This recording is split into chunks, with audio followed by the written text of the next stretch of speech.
Sa alas 7:30 sa buntag, kalit miyog pangamong kalibutan.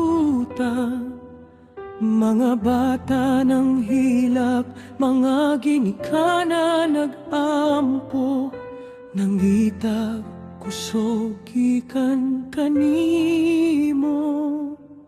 Ang mga kasing-kasing na puno sa kahadlok, samtang ang yuta nagkurog sa among ilawom. Apan sa taliwala sa kaguliyang o kasakit, ang imong gugma nagpabiling lig-on. Bisan nun sa kagusog sa pagsulay, dilig yun matarog ang imong say.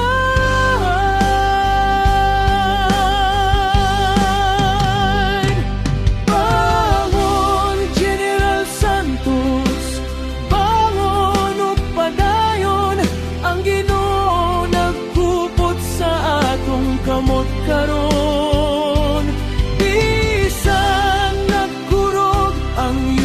Sa atong ilawom, ang atong pagtuo dilig yun matarog. God is our refuge and strength, a never-present help in trouble. Bangon, General Santos, ayaw kahadlok, kay ang Ginoo ani auban ka nato.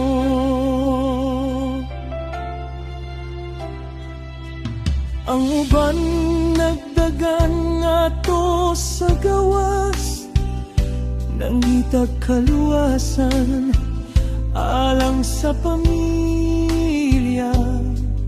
Ang uban nitulo ang luha sa kahadlok, apan ang Ginoo wala gayud nibiya. Sa matag pagampo nga gisangpit nato, nadungog niya ang atong tingog. Kay siya duol sa mga nagmasulog o puso, sa mga nangaluya. Dili man nato masaptan ang tanan, apan ang Ginoo adunay katuyuan.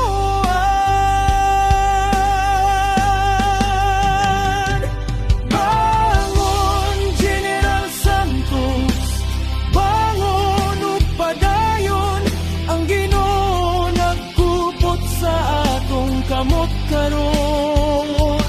Bisan nagkurog ang yuta sa atong ilawom, ang atong pagtuo dilig yun matarog.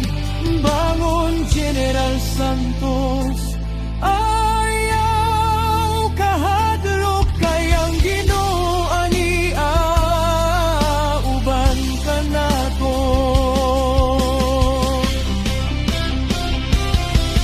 When you pass through the waters, I will be with you. Dili kita niabiyaan, dili pasagdan. Sa matag unos o kalisdanan, si Kristo mao ang bato nga malig-on. Ang atong paglaom hangtod sa kahangturan. Bangon, General Santos, makaihusa kita sa panganto ug gugma, sa usa-usa. Bisan miuyog ang yuta, dunay paglaom, kay ang Ginoo magpabiling hangtod sa hangtod. The Lord is close the broken heart.